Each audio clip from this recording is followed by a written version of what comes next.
Well, my passion in life is climbing. So climbing is basically getting from the ground to the top, and the goal is to do it without falling or relying on any gear.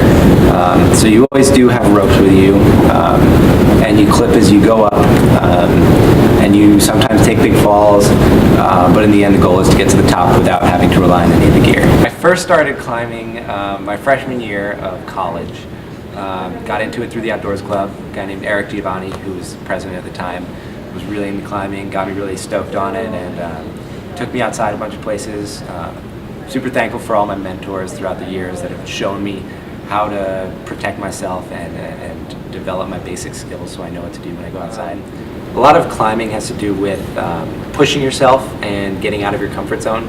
And when I came into college, I was a pretty quiet guy, really focused and school oriented, which was good. And then I started to climb. I started to push myself a little bit. It's also a really social sport, so you end up meeting a lot of like-minded people, and you kind of really get to know them. And yeah, I think climbing definitely really brought me out of my shell and got me to have this new mindset where you can approach certain things in life with a little bit less reservations.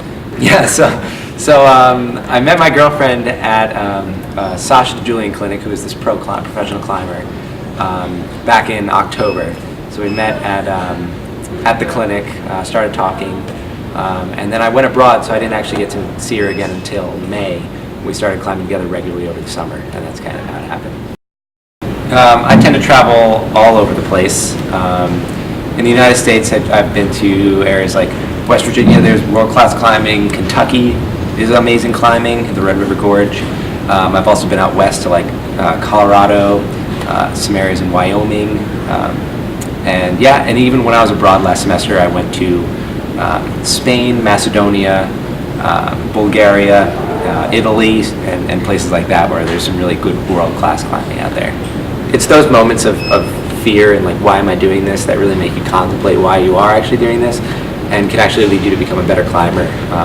My one piece of advice for someone potentially interested in climbing would be to do it.